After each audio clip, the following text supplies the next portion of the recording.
partir de agora, os rebanhos que nascerem, salpicados e malhados serão teus. Muda o salário de Jacó 10 vezes, bota salário para frente, bota salário para trás, inclui salpicado, tira salpicado, bota malhado, tira malhado, mas Deus fiel, com salpicado, com malhado e providenciando o escape de Jacó. A Bíblia registra a história desses homens como um exemplo. E eu gosto muito do que Paulo fala na sua primeira epístola aos Coríntios, capítulo 10 e verso 11. Paulo diz assim: ora, tudo isto nos sobreveio como figura. O que é figura? Como comparação. Como figura, e estão escritos para aviso nosso, para quem já são chegados os fins dos séculos. Aí eu gosto muito da expressão NVT que diz assim: essas coisas que aconteceram a eles quem? Os patriarcas. Essas coisas que aconteceram a eles nos servem como exemplo. E foram escritas como advertência para nós que vivemos no fim dos tempos. Então tudo que a Bíblia se refere a Abraão, a Isaac, a Jacó, as famílias deles, ficou registrado, não foi por acaso. Por que você acha que na Bíblia ficou registrado que Esaú pegou mulheres cananeias? E essas mulheres que Esaú pegou, essas noras que Esaú pegou, para Isaac e Rebeca foram amargura de espírito. Por que você acha que ficou registrado isso? É porque ainda hoje tem nora que é amargura de espírito. E essas coisas ficaram registradas para exemplo nosso. Por que é que você acha que ficou registrado que Caim matou Abel? É porque ainda hoje tem irmão que inveja o outro.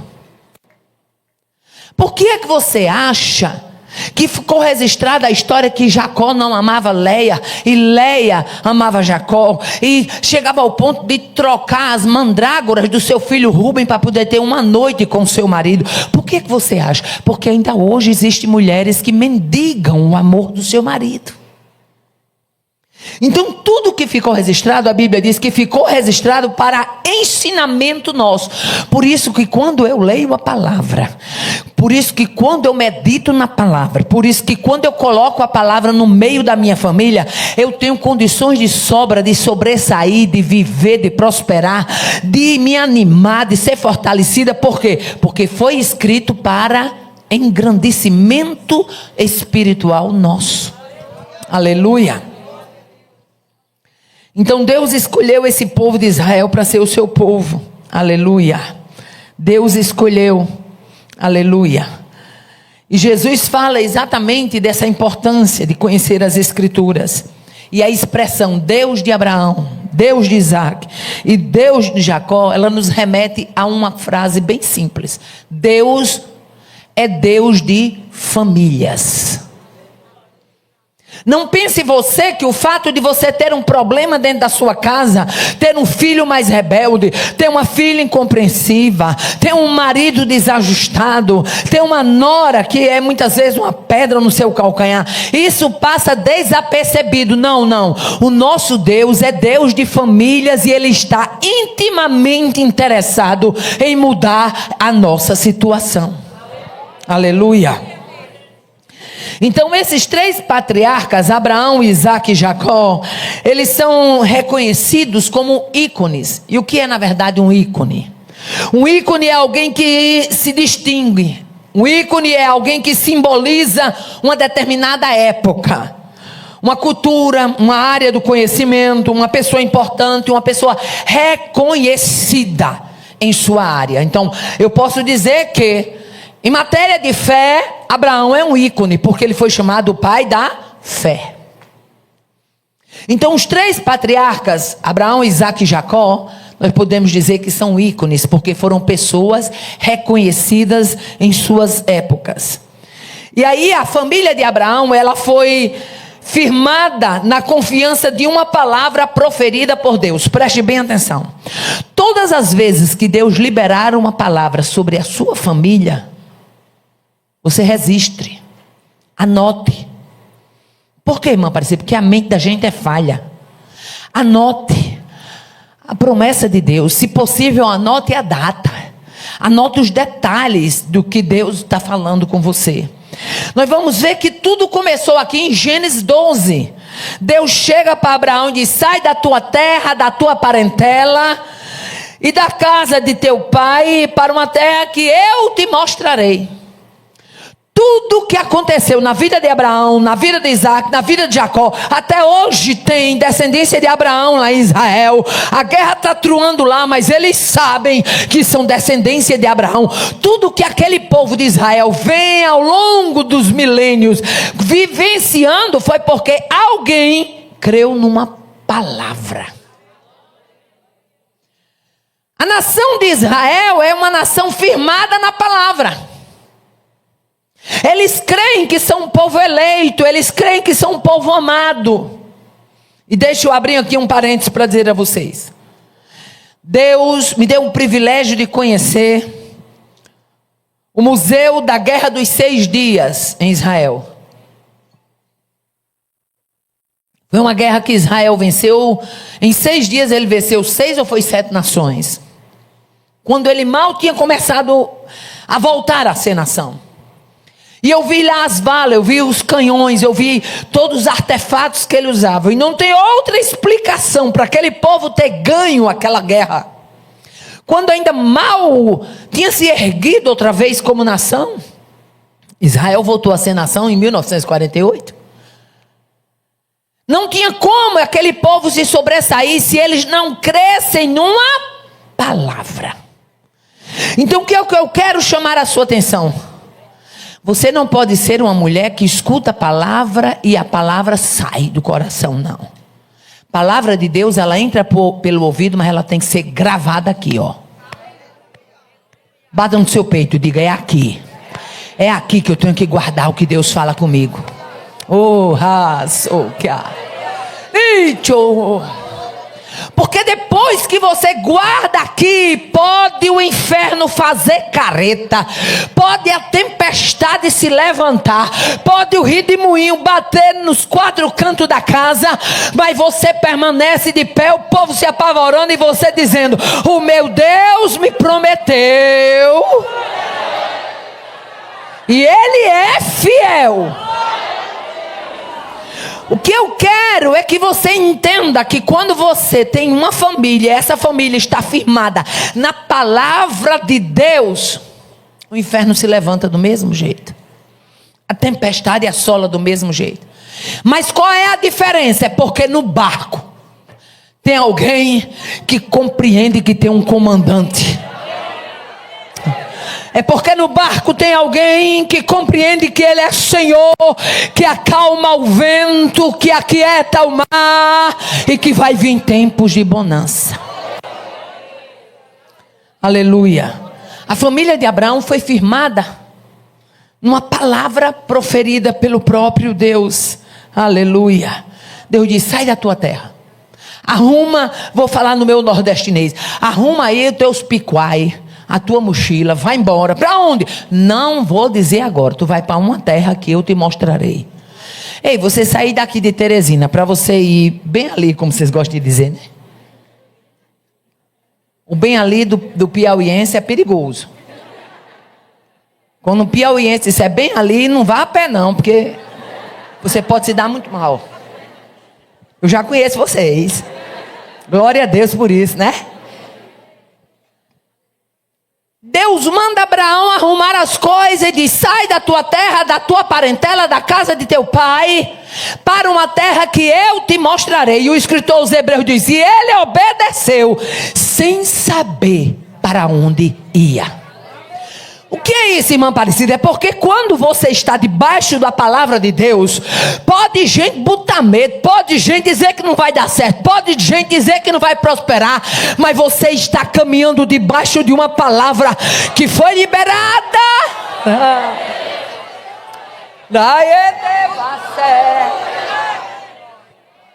E quem caminha debaixo de uma palavra que foi liberada por Deus, não tem perigo de ficar envergonhado.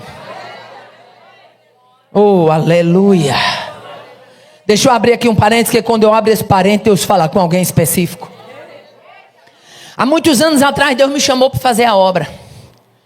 E aí eu passava a semana dando aula, final de semana viajando, pregando. E aí lá veio um problema. Fenda de ampulheta na corda vocal. De tanto eu falar, minha corda vocal lá entortou e abriu. E quando a médica fez aquele exame, olhou para mim e disse assim: você é profissional da voz? Eu disse: não, senhora. Ela disse: não, mas você usa muito a sua voz. Alguma coisa está errada aqui. Me conta aí como é que é a sua vida. Eu digo: bom, eu sou professora, eu passo a semana dando aula e o final de semana pregando. Eu acho que eu já contei esse testemunho aqui. Mas tem muita gente novata. Aí ela disse: não vai dar para a senhora continuar fazendo as mesmas coisas. A senhora vai ter que decidir. Ou passa a semana dando aula e o final de semana repousando a sua voz. Mas o que é que a senhora faz mesmo no fim de semana? Eu disse: eu sou missionária. Ela disse: como é que é esse negócio? Aí eu disse: não, eu trabalho assim para o Senhor, eu prego nas igrejas. Fui dizer a ela como era. Ela disse: pois a senhora vai ter que decidir. Ou passa a semana dando aula, o fim de semana repousando a voz, ou passa a semana sem usar a voz, para poder no fim de semana pregar. Eu era recém-concursada, eu tinha só livrado o período probatório. E aí eu fui orar a Deus.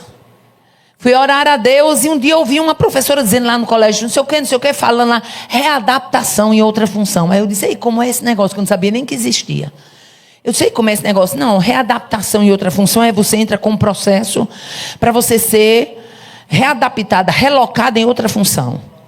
Aí eu disse: quer dizer que eu como professora posso entrar? Ela disse: pode. Agora tem uma coisa, a perda salarial é grande. Você vai perder Fundeb, você vai perder Pordigis, você vai perder isso, você vai perder aquilo.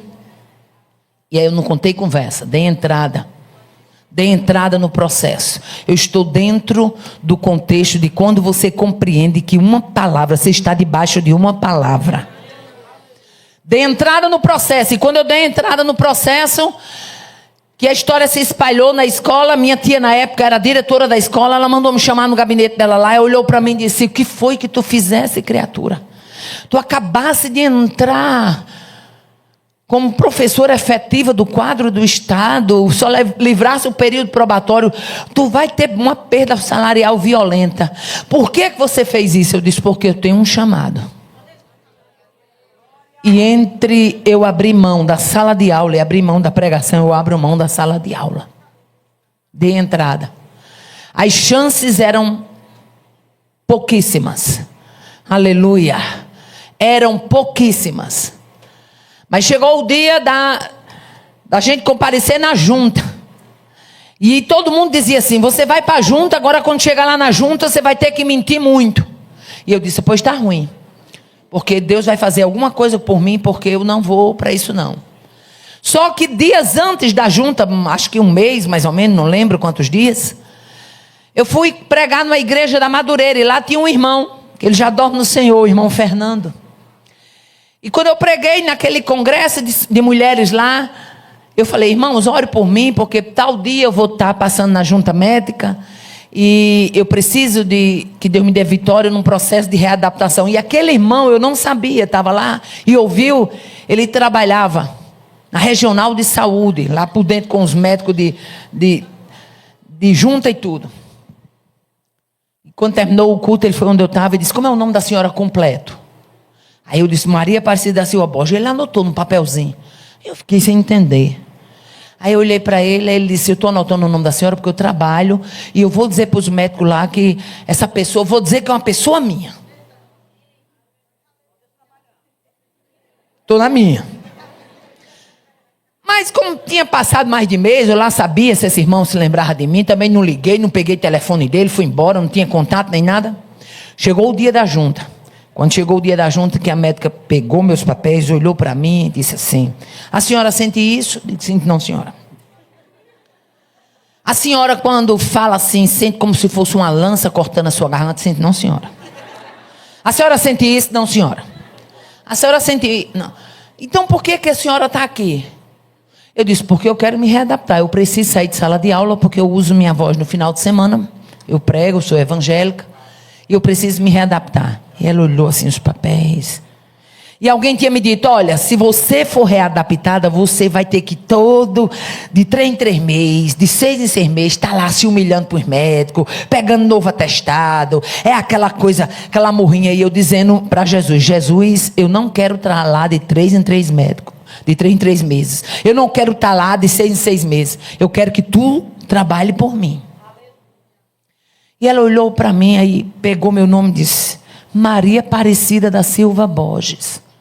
Olhou para mim e disse, a senhora é alguma coisa de Fernando? E eu disse, não senhora, quem é esse Fernando? Nem lembrava do homem. Aí eu disse, não senhora. Ela disse, quem é esse Fernando? Aí ela disse, é um irmão, um do bigode bem cheio, um irmão, ele trabalha aqui com a gente. Porque ele deu um nome de uma pessoa e esse nome aqui da senhora.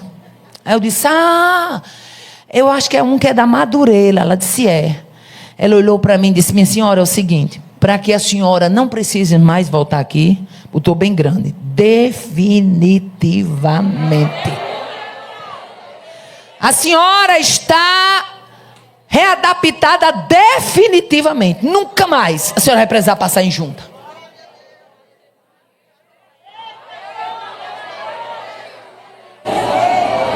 O Deus da palavra estava interessado em me tirar do cenário. Continuei trabalhando. Trabalhei até me aposentar. Aleluia. Mas em outra função. Porque outra função me dava a mobilidade de poder ir para os congressos. Não usava a minha voz. Eu trabalhava em secretaria. E me dava a mobilidade. O que é que eu quero chamar a sua atenção? É que quando Deus tem um projeto com você, você vai ter que caminhar debaixo da direção da palavra dele. Oh, aleluia. E quem caminha debaixo da direção da palavra, irmã Cleonice, pode se levantar o vendaval que tiver, o canhão que vier, você sabe quem lhe prometeu, você sabe, não arreda o pé. Oh, aleluia. Abraão, ele sabia, aleluia, que Deus tinha feito uma promessa aqui no capítulo 12.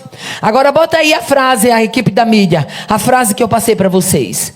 O que uma família firmada na palavra pode vivenciar? O que a sua família firmada na palavra ela pode viver? Ela pode desfrutar da parte de Deus. Irmã Aparecida, se eu procurar ser uma mulher que firme a minha vida, firme a minha família na palavra de Deus, o que é que eu posso ganhar com isso? Primeira coisa, certeza do cumprimento de promessa. Oh, aleluia. Gênesis 12, 7, Deus aparece a Abraão e o texto diz, e apareceu o Senhor a Abraão e disse, a tua semente darei esta terra. E ele edificou ali um altar ao Senhor que lhe aparecera. Abraão ficou tão certo que aquela palavra ia se cumprir, que ele levantou um altar em gratidão a Deus, porque Deus disse, eu vou dar esta terra à tua descendência. Primeira coisa que uma família firmada na palavra, ela vivencia certeza de cumprimento de promessa. Deus me readaptou, foi? Vocês acabaram de ouvir. Fiquei trabalhando na secretaria. Isso foi lá em 90 e alguma coisa. Agora deixa eu abrir um parênteses aqui, porque quando eu abro esse parênteses, Deus fala com alguém específico. Chegou o ano 2012. A governadora do estado era outra. No ano 2012, essa governadora se levantou, não vou tecer nomes aqui, porque eu não estou para fazer propaganda política. Essa governadora se levantou, baixou um decreto que todo os readaptado ia ter que voltar para a sala de aula. Vou eu entrando na escola. Uma funcionária disse, ei Aparecida, você está sabendo? Porque tem gente que quando a desgraça chega na tenda dele, ele quer que chegue na sua também. Sabia? Você está sabendo? Eu disse, não.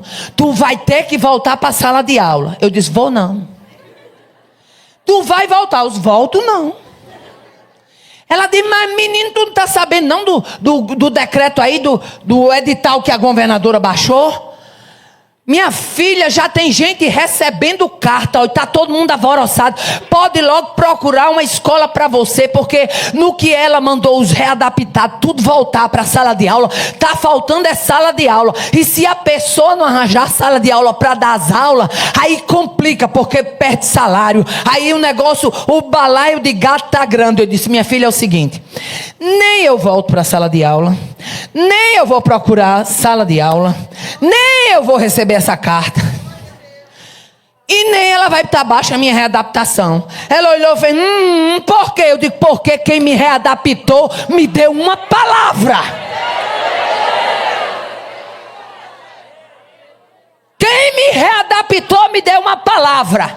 Tu tá achando que, meu Deus, é menino buchudo que faz coisa para governador desmanchar? Conversa é essa? Ele é Deus de promessa fiel. Pode dar nó em pingo d'água, mas o que ele prometeu se cumpre. Ela disse, porra, aqui tá todo mundo aperreado, procurando escola. Eu digo, procurem. Vocês procurem. Mas eu não. Oh, aleluia. É só vir o ribuliço dentro da escola. Era gente chorando, era gente procurando, era gente voltando para a sala de aula, era gente correndo, era gente, sabe, para um lado, para outro, e eu lá. Até hoje, nunca essa carta chegou para mim. Oh, aleluia. Aquele que habita no esconderijo do Altíssimo, a sombra do Onipotente descansará. Direi do Senhor, Ele é meu Deus, o meu refúgio, a minha fortaleza, e nele confiarei. Aí eu digo, Piacé, Deus quer levantar uma geração de mulheres que confiem no poder da sua palavra. Você não foi levantada para viver de lanchinho. Não, você tem alimento. Se alimente. Abraão caminhou confiando numa palavra. O que mais eu posso vivenciar se a minha família estiver firmada na palavra? Primeira coisa, certeza de cumprimento de promessa. Eu tinha certeza de que eu não voltava para a sala de aula como não voltei. Aleluia. Segunda coisa, descendência abençoada. Aleluia. Quando você firma sua família na palavra, é o irmão que não quer perdoar outro. Você diga, vem cá meu filho, vamos para a Bíblia fala isso sobre o perdão. É alguém que está com ódio do outro, meu filho, vem cá, olha o que é que a Bíblia fala, para a gente não abrigar isso aqui no nosso coração. Vá fechando as brechas com o betume da palavra, e o seu barco vai se sobressair sobre as ondas, porque as brechas estarão tampadas. Uma descendência abençoada. Deus promete a Abraão, far-te-ei uma grande nação, e abençoar-te-ei, engrandecerei o teu nome, tu serás uma bênção. Agora eu pergunto, quando Deus prometeu isso a Abraão, ele sabia que Sara era estéril? Sabia sim. Quem disse não está precisando ler Bíblia. Sabia. Deus é Deus de passado, de presente e de futuro. É onisciente, Ele sabe de todas as coisas. Oh, aleluia. Uma descendência abençoada. Quando a sua família é firmada na palavra, a história é outra. Aleluia. Você consegue impregnar na sua família a palavra. E agora eu abro um parênteses para contar uma coisa que foi vivida há pouco tempo. Meu netinho Daniel, mas não deixo de mencionar isso, para você entender o que é uma criança firmada na palavra. Minha menina começou a falar para os filhos dela. Ela tem culto que ela faz só com os filhinhos dela, e começou a contar a história de Daniel para os filhos. Ela tem Samuel e tem Daniel. E ela disse que com o passar dos dias, chamava Daniel, meu filho, vamos orar. Não quero orar não. Meu filho, vamos orar. Quero orar não. E ela disse que percebeu que o menino estava com medo. Vem cá meu filho, por que é que agora meu filho, quando mamãe chama, não quer orar? Porque ele orou, botaram ele na cova do leão. Mas de qualquer maneira a palavra estava sendo colocada. Ele creu tanto que ficou com medo. Aí ela foi explicar: não, meu filho, mas Deus deu vitória, mas ele escapou, mas o rei mandou chamar ele. Aí foi explicar de novo a história. O que eu quero chamar a sua atenção? Quando você firma a sua família na palavra, sua descendência é abençoada.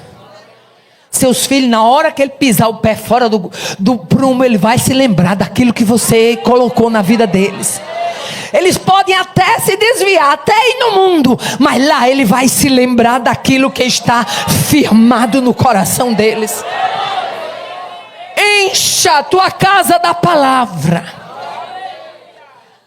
Terceira coisa, o que acontece quando a nossa família está firmada na palavra? Experiências de comunhão. No verso 7 diz assim: e Abraão edificou ali um altar ao Senhor. Famílias têm sido destruídas por falta de altar. Falta intercessores na casa. Falar em altar é falar num ambiente de adoração. Aleluia. Jó é um exemplo de intercessão na família. Jó é um exemplo fiel de um intercessor de família. A Bíblia fala que Jó era rico, Jó era influente, era estimado, era respeitado. Aí você fica dizendo: eu não faço esse momento com a minha família porque eu não tenho tempo. E tu acha que Jó, com aquele horror de gado, de animal, de tudo, de servo, de serva, de filho, ele também não era um homem compromissado, não? Será que ele não tinha compromisso? Mas ele rompia esses compromissos, ao ponto de a Bíblia mostrar que Jó, ele não abria a mão de ser o intercessor da sua casa. Já que nós estamos em congresso de família, deixa eu abrir aqui um parênteses. A igreja da última hora tem que ser uma igreja que leve os homens ao confronto. Porque se você ler Gênesis capítulo 7, você vai entender que o sacerdócio do lar foi entregue ao homem. Mas muitas mulheres, elas estão no patamar de, vamos dizer assim, sobrecarregadas. Porque o marido acha que passa o dia trabalhando, não pode mais edificar o filho, não pode mais aconselhar, não pode abrir Bíblia. Muitos filhos, se você der a oportunidade, ele vai dizer: eu vi minha mãe ler na Bíblia, eu vi minha mãe de joelho. Mas se der a esse mesmo filho a oportunidade, ele vai dizer: nunca vi meu pai de joelho, nunca vi meu pai lendo Bíblia. Mas Jó era um fiel intercessor da sua casa. Jó é o exemplo de um pai comprometido, aleluia, de um pai comprometido com a vida espiritual dos filhos. Irmão Aparecida, e se falta Jó, eu tenho que me levantar. É duro dizer isso, mas é verdade. Jó não terceirizava o sacerdócio do seu lar. Você quer respeito no cenário familiar, minha irmã? Você quer respeito? Seja comprometida com a saúde espiritual dos seus filhos. Que seus filhos possam olhar para você e dizer: minha mãe é a maior referência de oração que eu tenho. Que seus filhos possam olhar para você e dizer: minha mãe era uma mulher de Deus, minha mãe amava a oração, minha mãe amava a palavra de Deus, minha mãe era uma mulher de testemunho. Que respeito familiar seja comprometida com a saúde espiritual da família. No livro de Jó, capítulo 1, verso 4 e 5, eu acho interessante que diz assim: e iam seus filhos e faziam banquetes em casa de cada um no seu dia, e enviavam e convidavam as suas 3 irmãs a comer e a beberem com eles. E sucedia, pois, que tendo decorrido o turno de dias, Jó os santificava, se levantava de madrugada, e oferecia holocausto, segundo o número de todos os seus filhos, porque Jó dizia no seu coração: porventura meus filhos podem ter blasfemado contra Deus. E assim, termina o versículo dizendo: Jó fazia,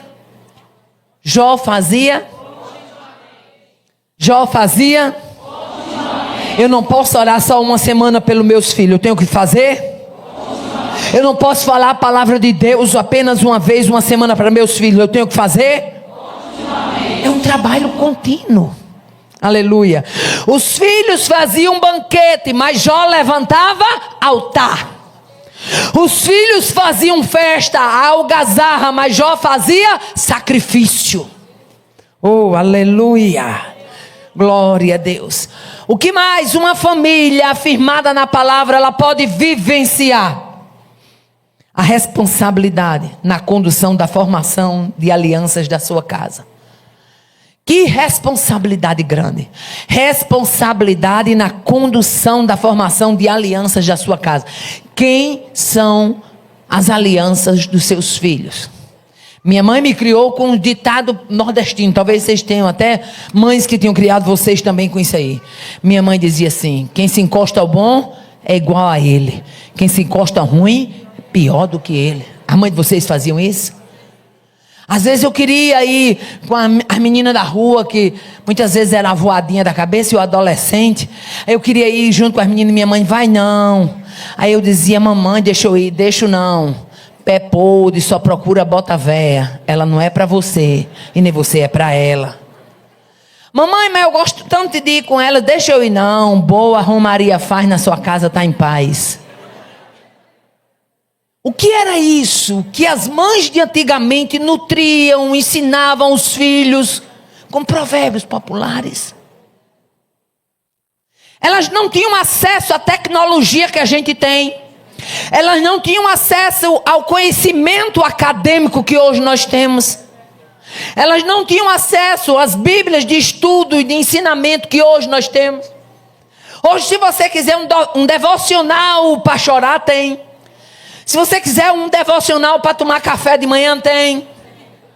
Se você quiser um devocional para massagear seu ego, tem. Se você quiser um devocional que você permaneça como Alice no país das maravilhas, tem. As mães de antigamente não tinham nada disso. Mas elas eram raiz. Eram raiz. Elas sabiam que os seus filhos eram herança do Senhor. Elas sabiam que os seus filhos seriam a continuação da sua história. Aleluia. Glória a Deus. A responsabilidade na condução da formação de aliança da sua casa. Com quem seus filhos andam fazendo aliança? Não se preocupe, já foi até tema de estudo. Mães chatas criam filhos brilhantes. Porque a mãe que ama, ela conduz. Aleluia. Gênesis capítulo 24. Aleluia. Abraão tinha tanta preocupação com as alianças dos filhos, que ele, quando Isaac estava para casar, ele chama o Damasceno Eliezer, ele chama o empregado da sua casa e diz: eu quero que você faça um juramento. Que tu não vai deixar meu filho Isaac casar com moça cananeia. Tu vai bater na casa da minha parentela. Eu preciso pegar a moça de longe para o meu filho. O que era isso? Era o pai Abraão preocupado com as alianças. Por quê? Porque se Isaac arranjasse uma cananeia para estar no reduto familiar do patriarca Abraão, a história poderia ser outra, sim ou não? Às vezes uma pessoa que entra no seu contexto familiar, que não tem aliança, destrói uma família todinha. Às vezes a família é toda bonitinha, arrumadinha, as filhas tudo casadinha, com pessoas crentes, com pessoas direitas, tudo. Aí de repente, Satanás mexe lá no baú do inferno e coloca uma coisa atrapalhada, desanda as coisas. É assim ou não é? Abraão tinha esse medo, essa preocupação, porque Abraão conhecia o costume cananeu. Ele não queria, dentro do seu contexto familiar, uma pessoa representante da cultura cananeia. Gênesis 24, versículo 3, versículo 7 e 8. Diz: para que eu te faça jurar pelo Senhor Deus dos céus e Deus da terra, que não tomarás para meu filho uma das mulheres filhas dos cananeus no meio dos quais eu habito. O Senhor Deus dos céus, que me tomou da casa de meu pai, da minha parentela, e que me falou e que me jurou. Ele me tomou, ele me falou, ele me jurou. Tinha certeza na palavra ou não tinha? Pois é, ele me jurou: a tua semente darei esta terra, ele vai enviar um anjo adiante de ti. Eliezer diz: e se a moça não quiser me seguir? Ele disse: ele vai enviar um anjo adiante de ti, para que tu tomes mulher de lá para o meu filho. E se a mulher não quiser seguir-te, tu estás livre deste juramento. Somente não faças para lá tornar o meu filho. Eu não quero que meu filho vá para lá, mas eu quero que de lá tu pegue uma moça para ser esposa do meu filho. Por que foi que Abraão teve toda essa preocupação? Aleluia, glória a Deus. Porque ele sabia, irmãs, que o projeto da sua casa deveria estar respaldado pela envergadura do plano, do projeto de Deus com a sua família. Se você tem uma família e Deus disse: eu abençoarei a sua família, abençoarei a sua descendência. Ah, porque Deus disse que abençoar, eu vou aceitar qualquer tramela. Conversa é essa? Eu sei é que Deus disse que abençoar, e baseado nesta palavra, eu vou orar: Senhor, o que for de ti que chegue na minha casa, e o que for laço desfaça, lance fora, lance longe, mas dê livramento à minha casa, à minha parentela, aos meus filhos. Tome eles em tuas mãos e tenha o teu cuidado com eles. O que mais uma família firmada na palavra pode vivenciar? Providências extraordinárias. Você não tem ideia do que Deus é capaz de fazer dentro da sua casa. Aleluia. Um problema que você vem orando há tantos anos e não vê mudança. Mas quando Deus ele entra no processo. Ele faz tão de repente que você fica procurando saber como foi que ele fez. E nesta tarde é tarde de acender a candeia, porque Deus já liberou uma palavra. Vai ter um trabalhar de Deus dentro da sua casa, como se houvesse uma mão com um grande abanador. Vai lançar por terra a poeira. Ai, que a sé, restolho, resquício de passado. Ouve a sé. O que é isso? É Deus trabalhando dentro da tua parentela, no meio dos teus. Aguarde, ouve, o trabalhar de Deus vai chegar lá. O trabalhar de Deus vai chegar aí, mulher. Vai ser um trabalhar tão bonito.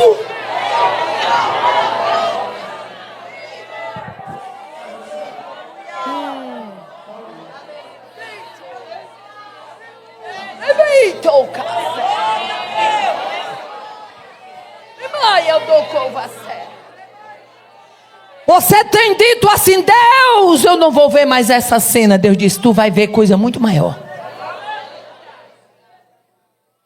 Será que tu estás vendo as minhas lágrimas? Aí Deus disse: não apenas vejo, mas tenho contado cada uma delas. Ai, que sé.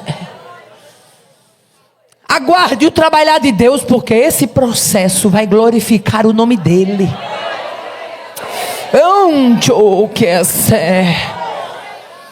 Dentro da tua casa vai ter choro, reconciliação, renovação de aliança, retomada de propósito. E eu já contemplo pelos olhos da fé o inferno desarmando aquela barraca.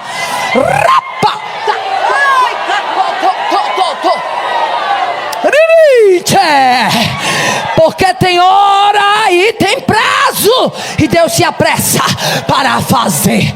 Vai ter execução do céu neste negócio.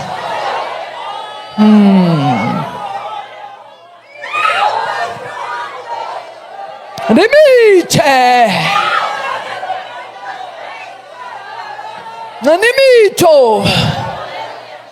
Alguém diz assim: vai terminar desse jeito, para entristecer a tua alma e angustiar o teu coração.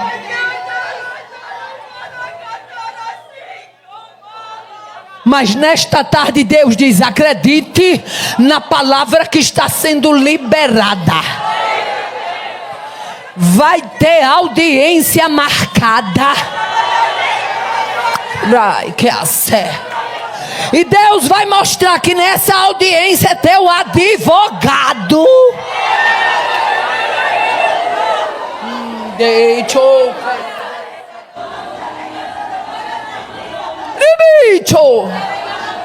Abraão chama Eliezer e disse: eu quero uma aliança para o meu filho, mas eu não quero mulher cananeia. Vá buscar uma mulher lá da minha terra. Eliezer vai, mas vai sem saber como é que vai ser a situação. Aí Eliezer chega perto da fonte e faz uma oração. E quem ora perto de fonte é saciado. Eu vou repetir porque Deus está me dando graça e autoridade para isso. Quem ora perto de fonte é saciado. Nesta tarde é tarde de matar a sede. Tem fonte jorrando aqui. Tem água que vai levar restolho.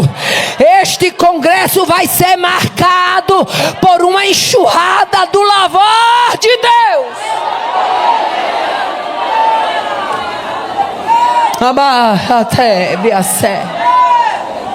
Eliezer vai, prepara os camelos, apipado de tudo quanto é bom. Chega na fonte e faz uma oração: Senhor, prospera o meu caminho. Que a moça que eu pedi água para beber, e ela deve beber a mim e aos meus camelos, seja aquela que tu reservaste para o filho do meu senhor Abraão, para o seu Isaque. Lá vem Rebeca. Oh, aleluia. E aqui eu abro um parêntese. Muitas vezes você faz o comum, se dedica no comum e nem sabe que o comum atrai o extraordinário. Se você dissesse que Rebeca tinha voltado com ouro e com um pendente de uma joalheria, eu ficava calado. Mas quem viu, minha filha, ela voltou com ouro e com um pendente do poço. Sabe por quê? Porque quando Deus quer abençoar, até poço vira joalheria. Veio para dar de beber ao gadinho do pai, era o comum. Mas em dias comuns, Deus pode estar trabalhando para lhe dar o extraordinário. Oh, aleluia. Eliezer pede água e Rebeca diz: não só a ti, mas também darei aos teus camelos. E haja ela, e a Bíblia diz que ela ia lá e vinha e derramava água na pia, e os camelos bebendo água. E camelo bebe água, viu, minha filha? E eram 10. Há um estudo que diz que aproximadamente um camelo bebe 1.200 litros de água. Mas Rebeca abastecendo os camelos. Oh, aleluia. Dando de beber. Oh, aleluia. Aí quando chega no versículo 21 diz assim: estou dentro do contexto de providências extraordinárias. As providências são o quê? As providências são o quê? Você crê que Deus tem providência extraordinária para a sua casa? Abraão pediu uma esposa para Isaque. Eliezer pediu uma moça para levar para Abraão. Rebeca veio simplesmente dar água aos seus animais. Mas o tempo todo era Deus entrelaçando a história. Deus, quando Ele está, aleluia, preparando o cenário, Ele marca encontro. Oh, aleluia. Ele marca encontro, cancela encontro, marca a festa, cancela a festa. Oh, aleluia. A Bíblia diz: e o varão estava admirado de vê-la. O negócio foi tão grande que até Eliezer ficou admirado. Mas rapaz, que moça corajosa para dar de beber a água a camelo, rapaz. Quando eu penso que ela está aqui, ela já está lá, vem mais água. Ele estava admirado de vê-la, calando-se para saber se o Senhor havia prosperado o seu caminho. Então, inclinou-se aquele varão. Depois que ele perguntou a Rebeca, que Rebeca disse que era filha de Betuel, disse tudo em quem eram seus parentes. A Bíblia diz: então inclinou-se aquele varão e adorou o Senhor. e disse: bendito seja o Senhor, Deus de meu senhor Abraão, que não retirou a sua beneficência e a sua verdade. O Senhor me guiou no caminho, à casa dos irmãos do meu Senhor. Eliezer reconheceu que Deus havia prosperado. Eliezer reconheceu que Deus havia guiado. Ei, tem coisas que Deus vai fazer que você vai dizer assim: só Deus. Irmã Parecida, tem coisa que Deus vai fazer, que você vai ficar tão abestalhada, tão admirada com o trabalhar dele, que você vai dizer: só Deus. Nesse dia, tira o nome de quem não pode aparecer, deixe ele no trono. Deixe ele no trono. Quem está disposto a levantar a mão e dizer: só Deus. Só Deus.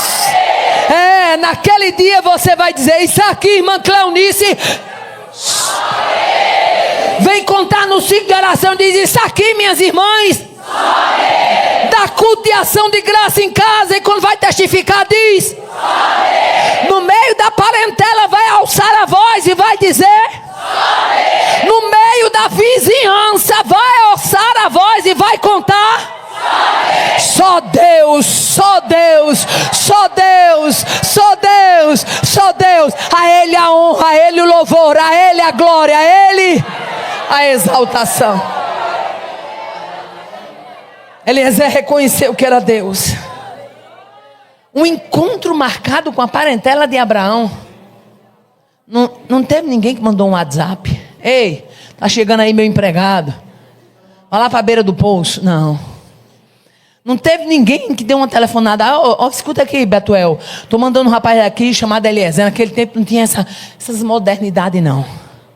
Mas o Deus do encontro foi quem trouxe você aqui nessa tarde. Oh, aleluia. O que mais acontece? O que uma família firmada na palavra pode vivenciar? Ela pode vivenciar experiências, providências extraordinárias, responsabilidade na condução de aliança, experiências de comunhão, uma descendência abençoada. Ela pode vivenciar cumprimento de promessas. O que mais ela pode vivenciar? Milagres em meio aos vendavais e às aflições. Aleluia, milagres. Abraão tinha uma promessa: sai da tua terra, da tua parentela, e eu vou te abençoar, e vou fazer de ti uma grande... Mas a mulher era estéril. Como é que tu faz uma grande nação de um homem casado com uma mulher estéril? A mulher é idosa, tem um menino. Depois que o menino nasce, Deus disse: eu quero que tu sacrifique o teu filho. Oh, aleluia. Abraão vai, Gênesis 22, vai para o Moriá. Mas olha o que está alicerçado na palavra. Gênesis 22 e 5, meu filho, bota aí depois do versículo 11 ao 13. Gênesis 22, versículo 5. E disse Abraão aos seus moços: ficai-vos aqui com o jumento, e eu e o moço iremos até ali. E havendo adorado o quê? Havendo adorado o quê? Está no plural. Ele não diz: havendo adorado eu torno a voz. Eu vou subir com Isaac. Depois de a gente adorar, os dois descem. Oh, aleluia. Havendo adorado, tornaremos a voz. Aleluia. Versículo 11 a 13. Quando ele levanta o cutelo, o anjo brada. Mas o anjo do Senhor lhe bradou desde os céus e disse... De onde foi que o anjo bradou?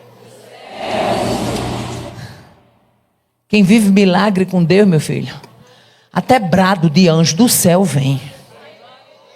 Mas o anjo lhe bradou desde os céus e disse... Aleluia, Abraão, e ele disse: eis-me aqui. Então disse: não estendas a tua mão sobre o moço e não lhe faças nada, porque agora sei que temes a Deus, e não me negaste o teu filho, o teu único filho. Então levantou Abraão seus olhos e olhou, e por detrás dele tinha um carneiro, aleluia, preso pelos chifres, em outras versões diz, travado pelas pontas. E foi Abraão e tomou o carneiro e ofereceu em holocausto em lugar do seu filho. Aleluia. Aquele carneiro preso no arbusto com o chifre era a providência de última hora, Deus cumprindo o que tinha prometido. Eu pedi o teu filho para testar a tua fé, mas eu sou o Deus que te fiz uma promessa, e a promessa é que a tua descendência seria numerosa na terra. Tu vai descer com o menino, sacrifica o carneiro, o menino permanece vivo, o menino permanece de pé, a promessa permanece atuante. Você está sentindo aí o que eu estou sentindo aqui? A confiança de Abraão inabalável. Tornaremos a voz. Havendo adorado, tornaremos a voz. Quando chega no versículo 7, a gente encontra Isaac perguntando: Senhor, Pai, aqui temos a lenha e o fogo, e o cordeiro. Aleluia. Mas quem crê que vai ter adoração, leva a lenha. Quem crê que vai ter adoração, leva a lenha. Quem crê em Deus e confia como Isaac, pode até perguntar: onde está o cordeiro? Mas a resposta de Abraão é: Deus proverá. Quantas vezes você está dentro de casa, um contexto familiar, uma crise financeira, as coisas reduzidas, alguém chega e pergunta: mãe, como é que vai ficar? Pai, como é que vai ser? Mãe, como é que é isso? E você se levanta como Abraão e diz: Deus proverá. Ele vai trabalhar nessa causa, e de repente acontece o manejar de Deus. Oh, aleluia. Eu me lembro aqui agora de um testemunho de uma irmã. Ela disse que orava muito. Ela contou esse testemunho num trabalho que eu estava. Ela disse que orava muito pedindo a Deus uma casa. E orava e pedia a Deus essa casa, mas a condição financeira não dava margem para ela ter casa. E ela disse que numa tarde, num trabalho de ciclo de oração, o Senhor falou com ela e disse: eu te darei as chaves da tua casa. Ela disse que era uma promessa tão grande para ela. E ela disse: meu Deus, como é que tu vai me dar a chave da minha casa se meu marido vive só de bico? E eu ganho salário mínimo para tudo. Como é que vai ser isso? E ela disse que não sabia como é que Deus ia fazer. Quando foi um dia, apareceu uma pessoa procurando ela pelo Facebook. Resultado: o pai dela tinha tido outros casos. E ela tinha um irmão que ela nem sabia. E esse irmão tinha vontade de conhecer ela. E onde é que esse irmão estava? Morando no Japão. De condição lá. E localizou ela. E disse: eu quero lhe conhecer. E veio ao Brasil conhecê-la. E quando chegou na casa dela, conversando com ela, olhando a casinha muito fraquinha, olhou para a casinha e disse: minha irmã, essa casinha é sua? Ela disse: ah, quem dera que essa casinha fosse minha. É não. Essa casinha é alugada. Ele disse: minha irmã, essa casa é alugada? É. Ele disse: pois agora que eu estou sabendo o que foi que eu vim fazer aqui. Minha irmã, vamos aproveitar esses 15 dias que eu vou passar aqui na terra e vamos procurar uma casa para você, porque eu já saí do Japão com essa ideia. Se você tivesse uma casa, eu reformava, e se você não tivesse, eu comprava uma. Oh, aleluia. A mulher que não tinha dinheiro, o marido vivendo de bico, começou a chegar na cidade olhando casa, e o povo admirado: a senhora quer olhar a casa? Ela disse que toda medida é importante, porque Deus, quando quer botar gente para ser chique, bota. Esse Deus não é brinquedo não, menina. Ele sabe trabalhar e trabalha bonito. Ele só trabalha bonito. Aí ela disse que quando chegava na casa, disse que o povo conhecia ela na cidade, não botava crédito nela não, porque via aquela a mulherzinha de seu fulaninho que vivia de bico. Mas quando o irmão dela chegava, ela dizia assim: é ele que vai me dar de presente. Ah, no instante todo mundo mostrava a casa. Ela disse: eu nunca vi tanta casa casa na minha vida. Era o povo ligando para mim, querendo mostrar a casa. Oh, aleluia. Quem jamais poderia abrir porta para mim ver casa, começou a ligar, oferecendo casa. E quando ela viu todas aquelas casas, e ela disse que com medo ali, meio limitadazinha, chegou para o irmão dela, meu irmão, eu gostei de uma lá, mas pode comprar aquela assim, que é a mais barata. Ele disse, não, eu não vim para comprar a mais barata, eu vim para comprar a que você gostou. Agora cutuca aí quem está do seu lado, diga, já tem casa? Porque se não tem, Ele é o Deus que trabalha, Ele é o Deus que faz. Não tem condição, mas Ele é o Deus que abre. Vai ter mulher no próximo congresso já de posse. Vai estar contando aqui. Vai ter o sopro de Deus e você vai dizer, como foi? A irmã Aparecida vai estar se alegrando, dizendo, não sei, mas Ele fez.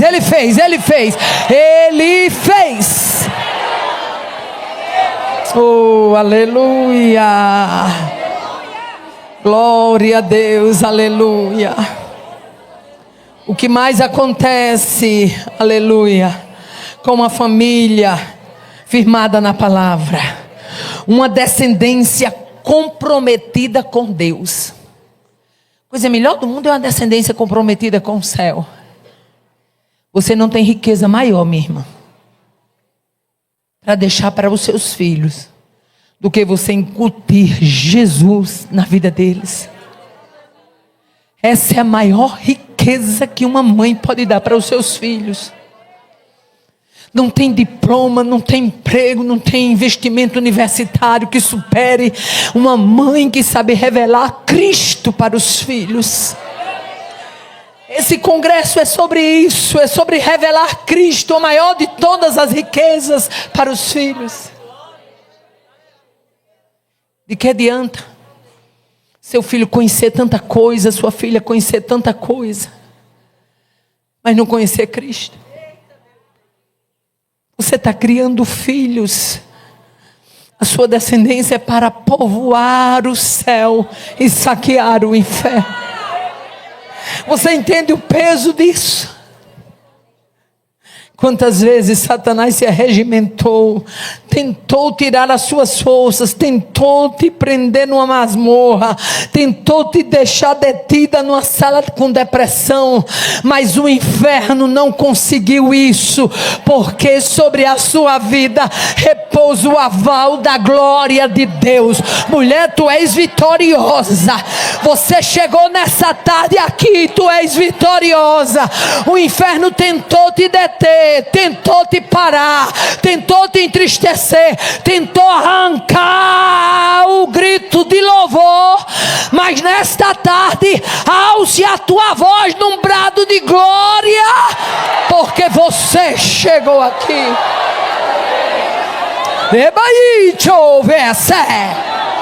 Tem glória aí? Tem glória na casa?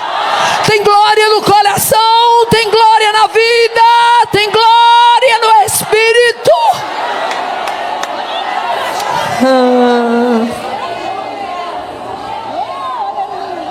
Uma família firmada na palavra, ela gera uma descendência comprometida com Deus. Seu filho, sua filha, na hora que quiser pisar fora, lembra da palavra. Minha mãe dizia isso. Minha mãe falava isso sobre Jesus. Oh, aleluia. Abraão, Isaac e Jacó, eles viveram comprometidos com Deus. E porque eles viveram comprometidos com Deus, a palavra gerou confiança, compromisso, fidelidade e comunhão. Olha o que Deus fala com Abraão. Gênesis 17, versículo 1, depois você bota o verso 6.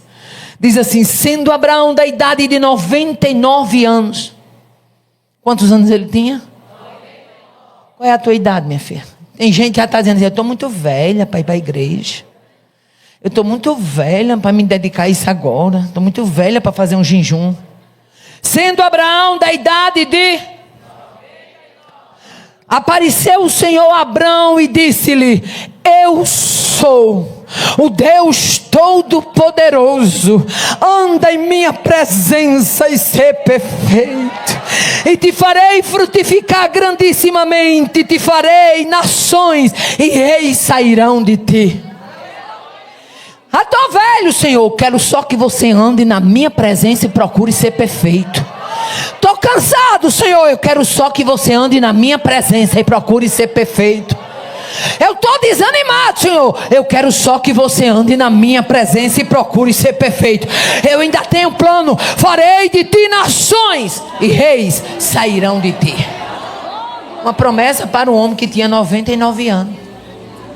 E tem uns crentes hoje, e tem hora que eu olho assim, e permita a expressão nordestina, parece uma vaca arriada dos quartos, que não consegue ficar em pé mais. Precisa que alguém esteja auxiliando todo o tempo. Minha filha, você não vai viver com o povo lipagiano, não. Você não precisa de babá espiritual, não. Ganhe marra. Deus não quer você com muletas espirituais. Deus quer você livre. Vivendo a fé livre, sabendo que você é eleita, preciosa, herdeira, escolhida, nação eleita, povo adquirido, zeloso e de boas obras. Se posicione, porque a hora da igreja na terra é para crentes posicionados. Deus falou com Abraão, falou ou não falou? Vamos lá, agora Deus falando com quem? Com o filho de Abraão. Você está percebendo que Deus fala com o pai, fala com o filho, fala com o neto, porque Ele é Deus de gerações, é Deus de família.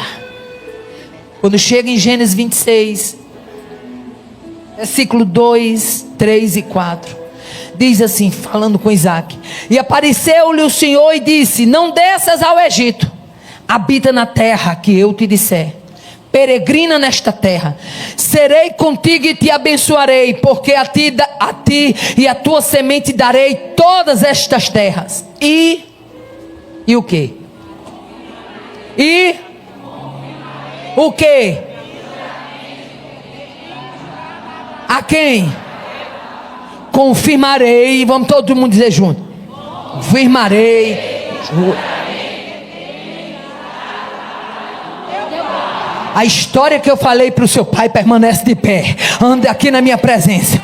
Multiplicarei a tua semente como as estrelas do céu, e darei à tua semente todas estas terras, e em tua semente, o que é que acontece? Serão benditas todas as nações da terra. Você dá para você adorar este Deus, que a promessa dele vai passando de pai para filho, de pai para filho, de pai para filho, de pai para filho. Os teus filhos vão viver promessas que Deus te fez hoje aqui. Falou com Abraão? Falou com Abraão? Sim ou não? Falou com Isaac? Vamos lá, Gênesis 28. Deus falando com o neto, Jacó. Gênesis 28, versículo 13, 14 e 15. E eis que o Senhor estava em cima dela. Dela quem? Da escada. E disse o Senhor: eu sou o Senhor, o Deus de Abraão teu pai, e o Deus de Isaque. Esta terra em que estás deitado te darei a ti e a tua semente, e a tua semente será como o pó da terra, ou seja, grande demais. E estender-se-ão ao ocidente, ao oriente, ao norte e ao sul, e em ti e em tua semente serão benditas. Serão benditas. Versículo 15. E eis que estou e te guardarei e te farei tornar esta terra, porque não até a visão da escada de Betel, eu não te deixo até que eu haja feito. Era Deus já falando com o neto, aquilo que eu prometi lá atrás a Abraão, aquilo que eu confirmei a Isaac teu pai. Eu estou dizendo a você, eu não largo você enquanto eu não cumprir o que eu disse lá. Oh, aleluia. Agora olhe para quem está do seu lado e diga: está com medo de quê? Uma promessa é de pai para filho, de filho para neto. É de pai para filho, de filho para neto. Fica em pé adorando a Deus.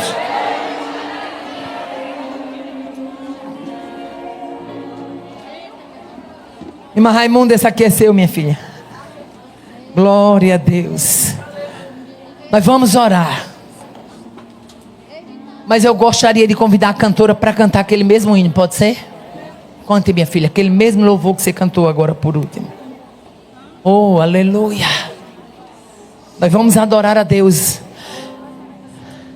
Eu vou orar e logo em seguida ela já entra cantando. E a gente canta com ela, tá bom? Você entendeu o que é uma promessa? Promessas que foram feitas na sua vida, elas vão perdurar na vida dos seus filhos. Promessas que foram feitas na sua vida, elas vão perdurar na vida dos seus netos. Eu nunca esqueci, irmã Cleonice. Foi aqui no Disseu, julho de 2012. Deixa eu abrir esse parente rapidinho para contar. Essas mulheres me amam e não vão me aborrecer por isso, não. Eu estava para vir para cá, para esse congresso. Minha filha Midian estava grávida do meu primeiro netinho. E eu não tinha marcado compromisso com ninguém, só com Cleonice. Só que eu marquei exatamente mediante a probabilidade do nascimento da criança. A probabilidade era que o menino ia nascer entre o dia 25 a 31 de julho. Mas minha filha teve uma diabetes gestacional. O caso complicou. A médica não pôde continuar, porque ela tinha que ser transferida para um hospital que tivesse UTI neonatal. Resultado, a minha filha foi para Natal e eu já estava vindo para o aeroporto de Fortaleza para pegar o voo aqui para Teresina. Eu não podia ligar e dizer: Cleonice, eu não vou. Porque Cleonice tinha compromisso com vocês, com a igreja. E eu dizia no meu coração: Deus, eu queria tanto assistir o parto da minha filha. Ver o meu netinho, nem assistir o parto. Eu queria tanto estar lá no berçário, ser a primeira a ver o meu netinho. Eu me programei de todo